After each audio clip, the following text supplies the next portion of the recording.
You've created your masterpiece inside of Illustrator, and now it's time to save your file. Let's take a look at some of the settings involved in actually saving your Illustrator documents. I'll be working with this file called Saving Printing, which you can find inside of Chapter 16 of your exercise files, although you can really work with any file at all. I just want to make sure that we're working with a document that has multiple artboards so that you can see some of the settings that are available there. I'll go to the File menu, and since this document's already been saved, I will choose Save As. You can choose to save your file as either an Illustrator file or EPS or other ones as well, for example PDF. For now, let's quickly explore just a native Illustrator file, and we'll explore other reasons for when you'd want to use different formats in the next chapter. But for now, let's just use Illustrator.ai, and I'll put that onto my desktop here and choose Save. The Illustrator Options dialog box appears, and the first thing I can choose from is which version of Illustrator do I want this file to be compatible with.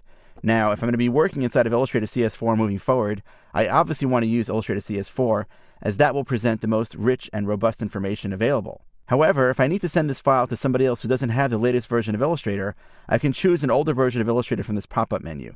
It's important to realize that there are two sections here. One is called CS formats, one is called legacy formats. This is mainly due to the fact that as of Illustrator CS, a new text engine was present inside of Illustrator. When you save any file format to an older version than CS, what we refer to as legacy formats, that text will still remain visible, but it may not remain editable. So it's just something to keep in mind. You're going to want to try to, where you can, always save back to at least Illustrator CS. A few of the options available here are this option called Create PDF Compatible File.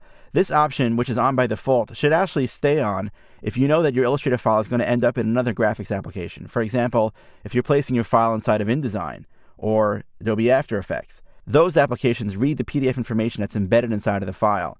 Should you uncheck this, by the way, it will reduce the file size of your Illustrator file by a lot. It'll also make it a little bit easier to open and save your files.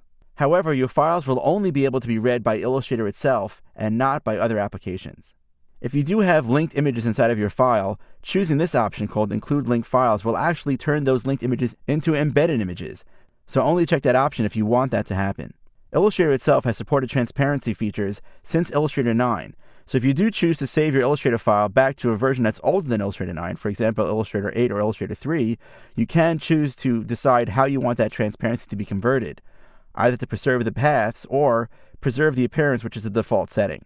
I'm going to click Cancel here because I want to discuss one other way to save your Illustrator files, and that's by creating a PDF file. Now, sometimes you want to create your artwork in a PDF version so that you can send it off to a client for review or so that you can send it off to a printer.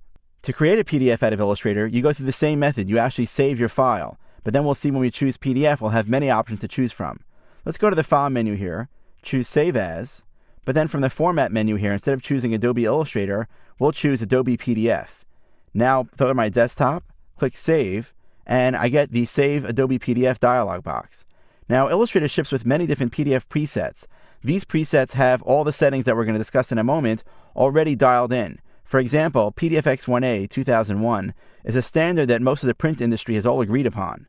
So if you're submitting artwork to, say, a newspaper or a magazine for an advertisement, PDFX1A is probably the best way to go. Of course, in all circumstances where you can, talk to your publisher or printer first to find out what format they require. If you're sending this PDF for a client to review, you may want to choose the smallest file size option.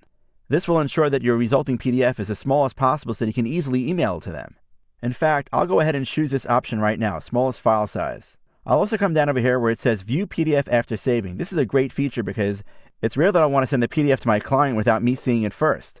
By checking this option right now and I choose Save PDF, Illustrator will now go ahead and create the PDF file and launch Acrobat so that I can now see what the PDF file looks like. Since this document contains multiple artboards, Illustrator will also automatically convert each of those artboards into separate PDF pages. That means that my client will be able to step through the different pages and see the different parts of the campaign that I've created. One really important setting inside of PDF files is the ability to password protect your files. I'll click on the security option right here, and there are actually two ways to password protect your PDF documents. You can either create a master password, which is a single password that allows you to open the document. However, once you open that document, you're able to do anything you want to do with that document if you have Acrobat Pro, for example. That's why I'll often use something called the permissions password. Permissions password, if I go ahead and check that on right now, allows you to determine certain things that can be done to that PDF file once it's open. It's also non-invasive, meaning that anyone else can open up the PDF file. They won't get prompted for a password, but they'll find that there's certain functionality that's turned off inside of the file. For example, I can completely disallow printing of the file. I can also specify that no changes can be made to that particular file as well. The only way that someone would be able to make those changes, even if they have the professional version of Acrobat, would be if they have the password.